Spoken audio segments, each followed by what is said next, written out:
Hello students, problem number working capital management में हम देख रहे हैं प्रॉब्लम नंबर 13। बेटा प्रॉब्लम नंबर 13 पर आप लिखेंगे होमवर्क। क्या लिखेंगे? होमवर्क। और ब्रैकेट में लिखेंगे just like problem number 12। Problem number 13 के ऊपर लिखेंगे जस्ट लाइक प्रॉब्लम नंबर 12। तो यदि आप इसको झांक कर देखेंगे प्रॉब्लम नंबर 13 को, तो आप लोग आसानी से करते हैं। उसके लिए आपको किसका बेस लेना है? 12 नंबर का बेस लेना है आपको। और अभी मैं इसके बाद आपको 14 नंबर कराऊंगा, पर आप लोगों ने 14 नंबर का वीडियो सुनने के पहले प्रॉब्लम नंबर 13 कंप्लीट करना है 12 का बेस लेते हुए। सिर्फ मैं यहाँ पर एक बार पढ़ता हूँ, डिस्कस कर लेते हैं। Samsung company limited sold goods at profit of 15%। Profit of 15% को अंडरलाइन करेंगे। Considering depreciation as a part of the cost of production, यानी पिछले प्रॉब्लम की तरह इसने भी क्या कंसीडर किया? डेप्रिसिएशन को कॉस्ट में इंक्लूड किया है, पर अपने को इंक्लूड किया हुआ नहीं चलता है, उसको हम लोग एक्सक्लूड करते हैं। Its annual figures are as follows. Number 1, sales of 2 month credit. अभी 2 मंथ को अंडरलाइन करेंगे और उसके ऊपर लिखेंगे डेटर्स। क्या लिखेंगे हम लोग? डेटर्स। आपको पता है सेल का संबंध किससे आता है बेटा? डेटर से आता है। इसलिए जो 2 महीने का क्रेडिट पीरियड दिया वो डेटर्स का है, इसलिए 2 मंथ पर लिखेंगे debtors. Number 2, material consume. Material का संबंध किससे आता है? सप्लायर यानी क्रेडिटर से। Material consume supplier extend 2 month. 2 month को आप लोग अंडरलाइन करेंगे और लिखेंगे क्रेडिटर्स। वैसे भी सप्लायर के मायने क्या होते हैं? Creditors. Number 3, wages monthly in arrear. In arrear बोला तो समझ लेना 1 मंथ। आगे लिख लेंगे हम लोग ब्रैकेट में 1 month. Manufacturing expenses 1 month, 1 month को अंडरलाइन करेंगे। डेप्रिसिएशन तो अपने को चलता नहीं, परंतु जो स्टेटमेंट ऑफ कॉस्ट बनाएंगे तो दोनों तरीके से आप प्रैक्टिस के लिए बनाओ। समझ में आ रहा है क्या? एग्जाम में कोई भी टेबल अपने काम में आ सकता है कभी कभी मजबूरी में, इसलिए दोनों तरीके से जैसे मैंने निकाला है 12 नंबर में, 13 में भी वैसा ही करना है आपको। Number 4, administration and selling expenses 1 month. 1 month को अंडरलाइन करेंगे। The company keeps 1 month stock. 1 month stock को अंडरलाइन करेंगे।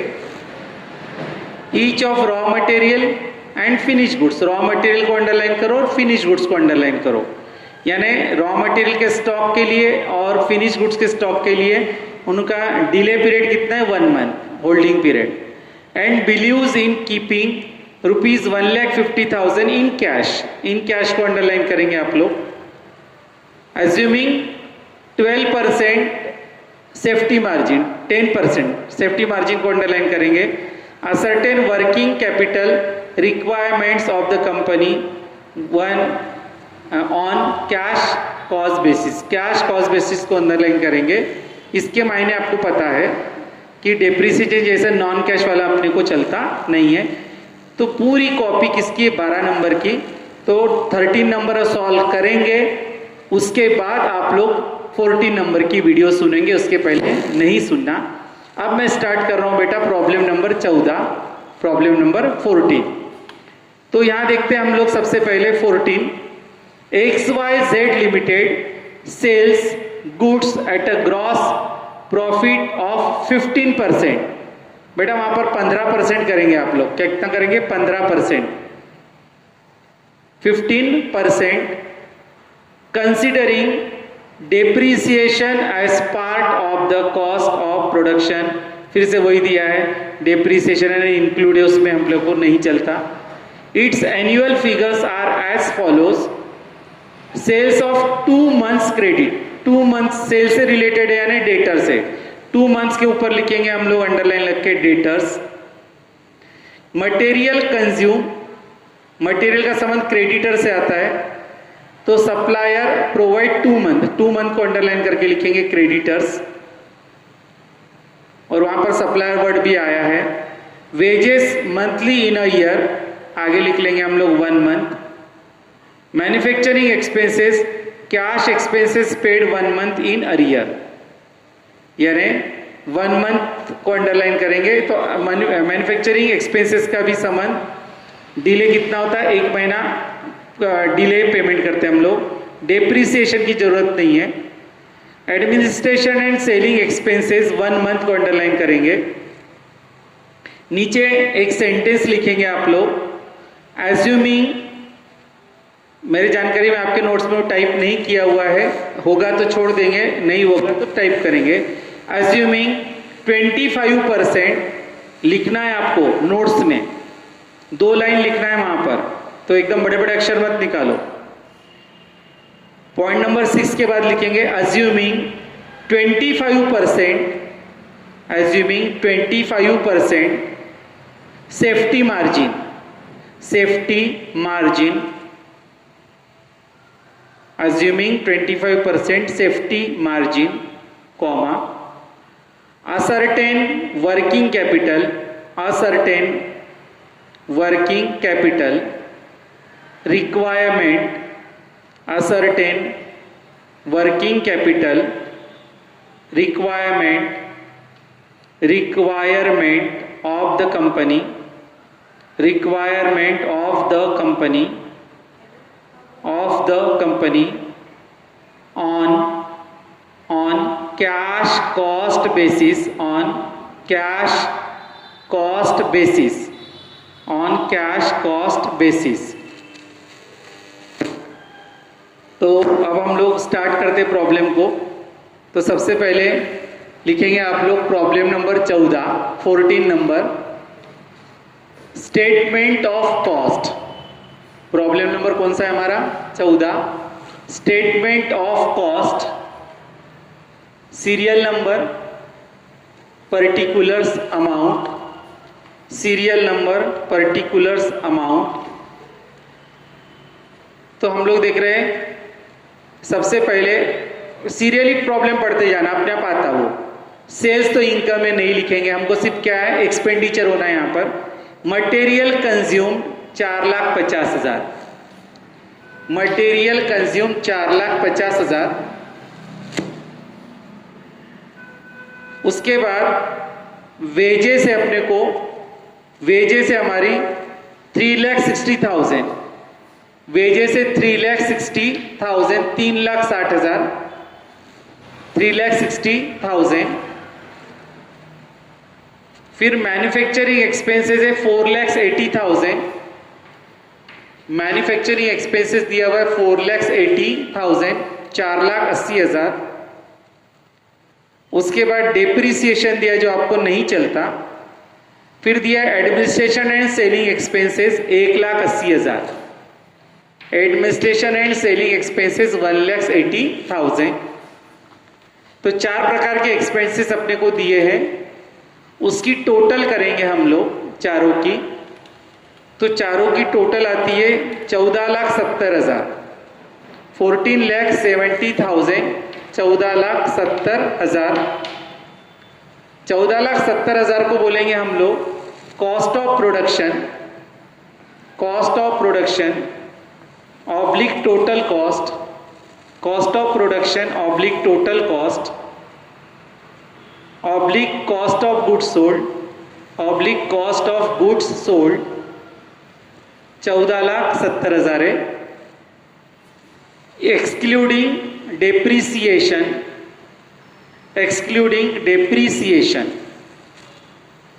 अब इसको हम लोग दूसरे तरीके से फिर से प्रैक्टिस के लिए करना है अपने को रजिस्टर में। ये हो गया हमारा पहला तरीका। और statement of cost, statement of cost आप देख रहे हैं अपने को सेल्स दिया हुआ है 18 लाख। सेल्स कितना दिया हुआ है बेटा? 18 लाख, 18 lakhs। सेल्स है तुम्हारा 18 lakhs। Profit minus profit 15% on sale, 15% on sale. मैंने वो करेक्शन कर 15% है। तो फॉर्मूला वही होगा selling price into R upon 100, formula होगा selling price into R upon 100। तो सेलिंग प्राइस कितना है मेरा? 18 lakhs। सेलिंग प्राइस है मेरा 18 lakhs और R कितना लेना है मुझे 15 divided by 100, 18 lakhs into 15 divided by 100, 2,70,000 है आपका प्रॉफिट, 2,70,000, 2,70,000 आपका प्रॉफिट है। सेल में से यदि मैं प्रॉफिट निकाल देता हूं तो मुझे कॉस्ट प्राइस मिलेगी और वो आती है 6,30,000। कितनी आती है वो, कुछ तो भी गलत बोल रहा हूं मैं, 15,30,000, 15,30,000। 15,30,000 माइनस करने के बाद आता है तो उसको बोलेंगे हम लोग कॉस्ट ऑफ प्रोडक्शन। 15,30,000 को क्या बोलेंगे हम लोग, cost of production oblique total cost, cost of production oblique total cost oblique cost of goods sold, oblique cost of goods sold, bracket में लिखेंगे इंक्लूडिंग डेप्रीसिएशन, इंक्लूडिंग डेप्रीसिएशन। तो ये जो है डेप्रीसिएशन इंक्लूड होने की वजह से दोनों मैच नहीं हो रहे, अपने को एक्सक्लूड करना है तो डेप्रीसिएशन को क्या करेंगे माइनस, तो लिखेंगे बेटा माइनस डेप्रीसिएशन 60,000, माइनस डेप्रीसिएशन 60,000, 60,000। 60,000 को यदि आप माइनस करते हैं, 60,000 है कि 6,000 है, को कंफर्म करो भाई, 60,000 है जहां तक, कितना है 60,000, वहां करेक्शन करो बेटा, नोट्स में 6,000 दिख रहे हैं तो नोट्स में अपने को कितना लिख करना है 60,000, नोट्स में करेक्शन करो 60,000 और 60,000 को माइनस करेंगे हम लोग तो कितना आता है 14,70,000, कितना आता है 14,70,000। 60,000 को माइनस किया तो आता है 14,70,000। अब देखो मैच हो रहा है, 14,70,000 लिखेंगे cost of production, cost of production oblique total cost, oblique total cost oblique cost of goods sold, oblique cost of goods sold, bracket में लिखेंगे एक्सक्लूडिंग डेप्रीसिएशन, एक्सक्लूडिंग डेप्रीसिएशन। आगे चलते हैं हम लोग, अब लिखेंगे statement of net working capital, statement of net working capital. उसमें टेबल बनाएंगे हम लोग 2 पेज का, 2 पेज का क्या बनाएंगे हम लोग, टेबल बनाएंगे। Serial number, particulars, amount, amount. मैं थोड़ा स्पीड से ही लेने वाला हूं क्योंकि हो चुका है अपना प्रॉब्लम इस टाइप का। 2 प्रॉब्लम, एक प्रॉब्लम मैंने करके दिया, एक प्रॉब्लम आपने किया होमवर्क में, ये तीसरा प्रॉब्लम है उसी टाइप का, मुझे लगा तीसरा की चौथा प्रॉब्लम है, जो भी हो। सबसे पहले लिखेंगे करंट असेट, क्या लिखेंगे हम लोग, करंट असेट। उसमें लिखेंगे नंबर 1, मुझे पता है आपको नंबर 1 लिखते समय थोड़ा सा डाउट हो रहा है, लिखिए मैं बाद में एक्सप्लेन करता हूं।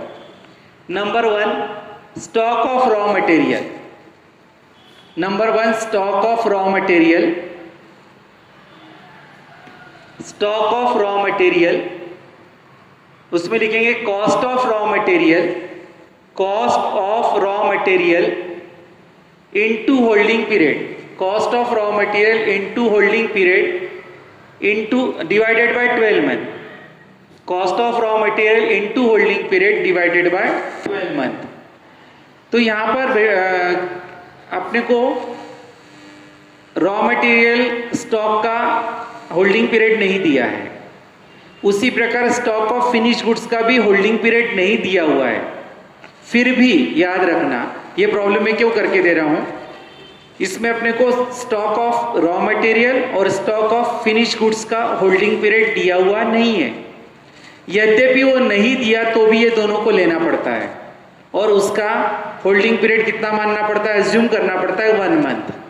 कितना अज्यूम करना पड़ता है, 1 मंथ। ध्यान रखो, स्टॉक ऑफ रॉ मटेरियल और स्टॉक ऑफ फिनिश गुड्स का अपने को क्या नहीं दिया, होल्डिंग पीरियड नहीं दिया होगा तो भी उसको लेना है करंट असेट में, और उसका होल्डिंग पीरियड कितना मानना है, अज्यूम करना है 1 मंथ।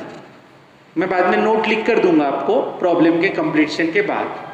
तो यहां पर हम लोग कॉस्ट ऑफ रॉ मटेरियल देखो कितनी, 4,50,000 बोर्ड पर दिख रहा है तुमको, 4,50,000 इनटू होल्डिंग पीरियड कितना बोला है मैंने आपको, 1 मंथ लेने को बोला है, अज्यूम करना है 1 month divided by 12 month, divided by 12 month.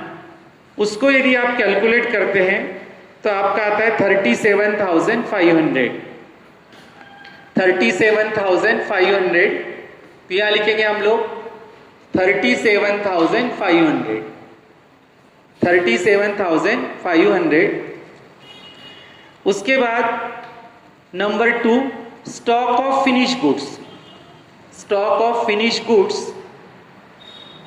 इसका फॉर्मूला है total cost into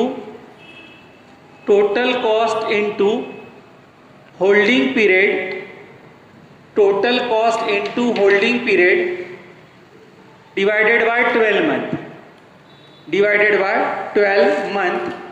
total cost finish goods से तो टोटल ही लेंगे हम लोग, 14,70,000, 14,70,000 इनटू होल्डिंग पीरियड अज्यूम किया है मैंने 1 month divided by 12 month, 1 month divided by 12 month. काटपीट करेंगे तो आता है 1,22,500, 1,22,500, 1,22,500, 1,22,500 ये है स्टॉक ऑफ फिनिश गुड्स। उसके बाद अब हम लोग प्रॉब्लम की तरफ चलते हैं बेटा। ये तो अपने को जनरली कहां पर लिखना है, प्राइमरी लेवल यानी बिगिनिंग में ही लिखना है अपने को स्टॉक के बारे में। उसके बाद चलते हैं हम लोग आगे। अब देखते हैं आगे क्या दिया हुआ है। नंबर 1 सेल्स दिया हुआ है, तो सेल्स का संबंध किससे आता है, डेटर्स से। तो फिर से मेरी एक और करंट असेट है, वो है डेटर्स नंबर 3। तो डेटर्स लिखा मैंने, उसमें फॉर्मूला लिखा cost of goods sold, cost of goods sold into collection period, cost of goods sold into collection period divided by 12 month, collection period divided by 12 month. अब cost of goods sold हमेशा आपको पता है cell नहीं लेना है, debtor का संबंध सेल से आता है, पर सेल नहीं लेते, कॉस्ट ऑफ गुड्स सोल्ड लेते हैं। 14,70,000, 14,70,000 इनटू कलेक्शन पीरियड अपने को दिया है प्रॉब्लम में 2 महीने का, या लिखेंगे 2 मंथ डिवाइडेड बाय 12 मंथ। तो उसकी वैल्यू आती है तुम्हारी 2,45,000। कितनी आती है, 2,45,000, 2,45,000, 2,45,000। आगे हम लोग बस 3 ही आपकी करंट असेट है। आप लोग प्रॉब्लम पढ़ते समय पहले थोड़ा सा आइडेंटिफाई कर लेना कितना है, उसके हिसाब से जगह बनाना। 3 पॉइंट हो गए मेरे। फिर लिखेंगे नंबर बी, सॉरी ये तीनों की टोटल करना पड़ेगी सबसे पहले अपने को। ये तीनों की टोटल करेंगे हम लोग,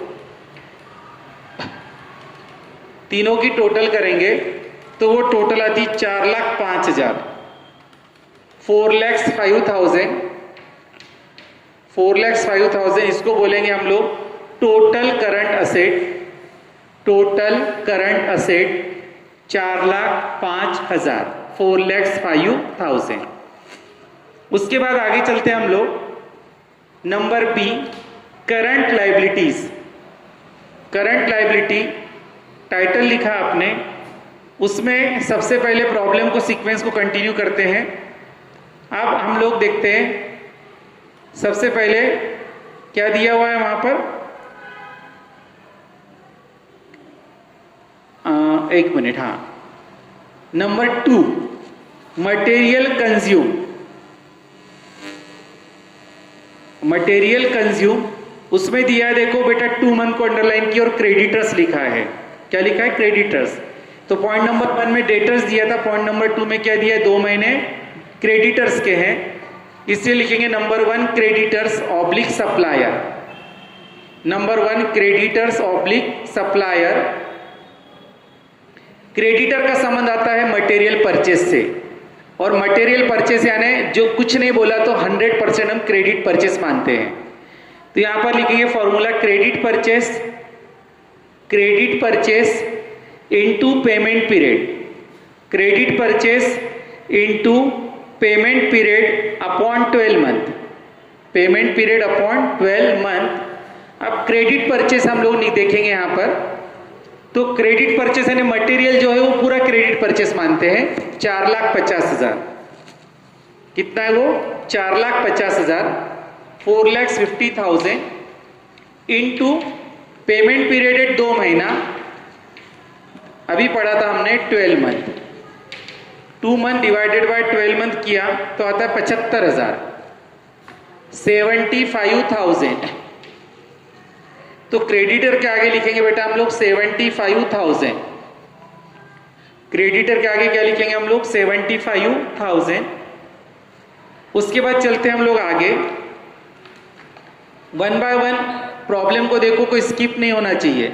उसके बाद वेजेस है, 1 महीना अरियर से, तो यहां पर लिखेंगे हम लोग number 2 unpaid wages, number 2 unpaid wages, total wages into payment period, total wages into payment period divided by 12 month. Total wages है 3,60,000, यहां लिखूंगा मैं 3,60,000 और उसका अरियर्स पीरियड कितना बोला है उसने 1 month, 1 month divided by 12 month, 1 month divided by 12 month यदि आप करते तो आता है 30,000, 30,000, 30,000। तो ये अनपेड वेजेस हो गया मेरा 30,000, 30,000। प्रॉब्लम में आगे बढ़ते हैं हम लोग, फिर दिया हुआ है उसने मैन्युफैक्चरिंग एक्सपेंसेस, कितना महीना 1 month. Number 3 unpaid manufacturing expenses, number 3 unpaid manufacturing expenses, total manufacturing expenses, formula लिखेंगे total manufacturing expenses into payment period, into payment period divided by 12 month, into payment period divided by 12 month.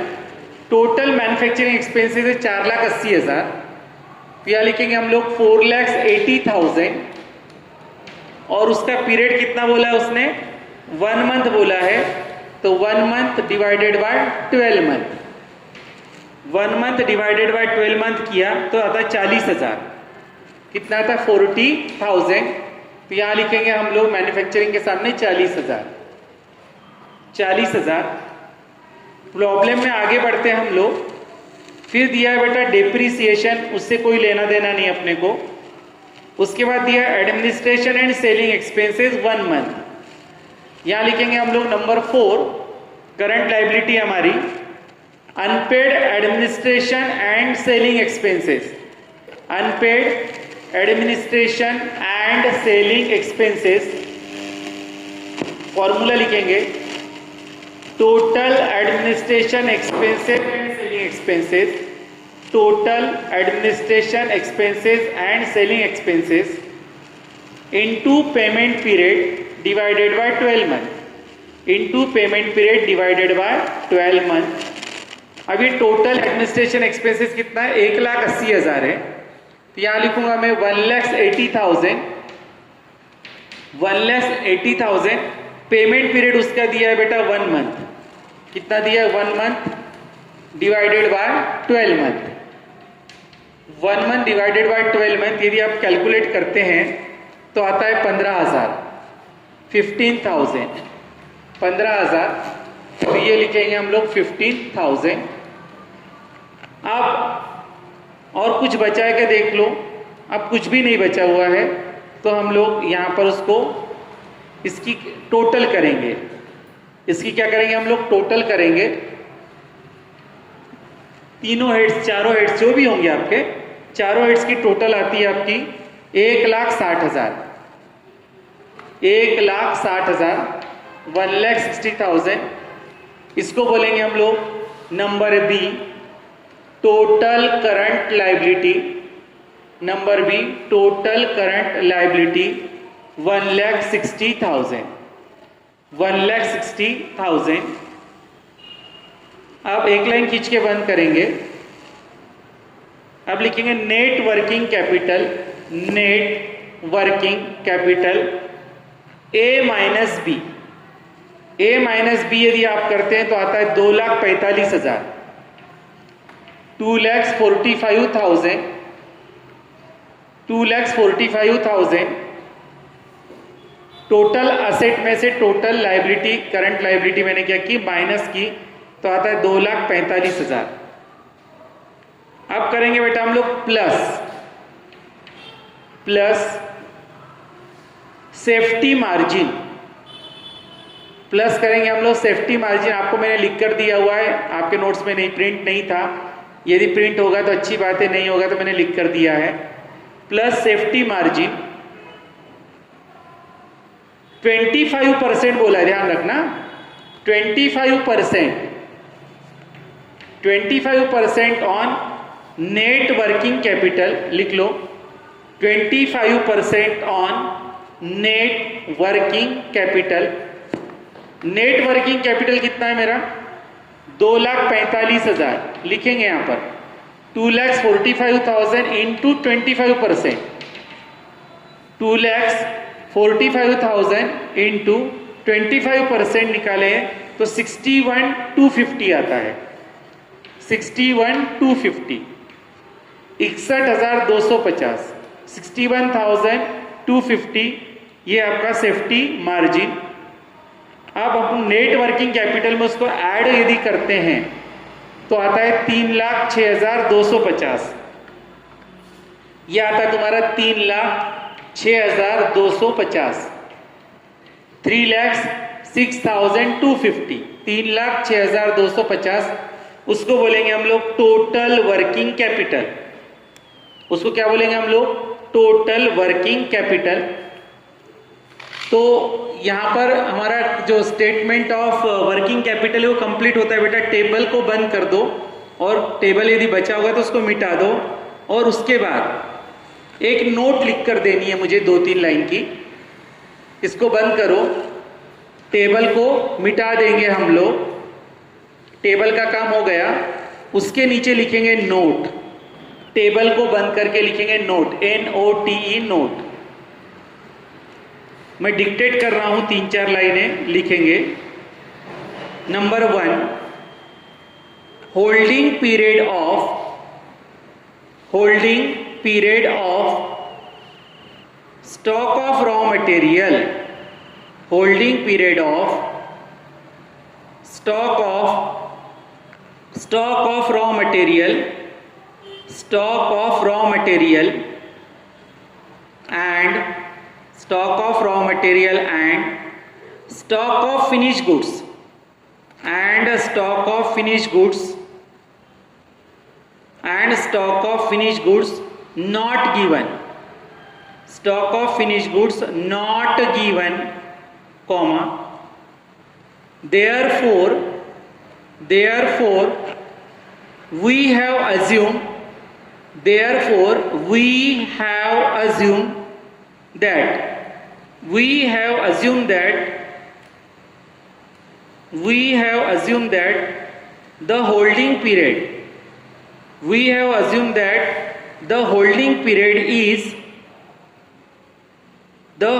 period is 1 month. The holding period is 1 month. मैंने आपको जब भी बताया था, यदि raw material के stock का और या फिनिश गुड्स के स्टॉक का होल्डिंग पीरियड नहीं दिया तो भी लेना है, और उसको 1 मंथ का होल्डिंग पीरियड क्या करना है, एज्यूम करना है। मैंने जब भी लिया था यहाँ पर, आप लोगों ने देखा 1 मंथ लिया था मैंने यहाँ पर, उसके लिए मैंने यहाँ पर आपको नोट लिख कर दी। एग्जाम में यदि ऐसा आता है तो ये लेना है और अपने ही मन से उसको कितना लेना है, 1 मंथ। तो प्यारे बच्चों, प्रॉब्लम नंबर 14 यहाँ पर कंप्लीट होता है। नेक्स्ट वीडियो में टाइप नंबर 5 को का प्रॉब्लम नंबर 15 में लूंगा। Thank you.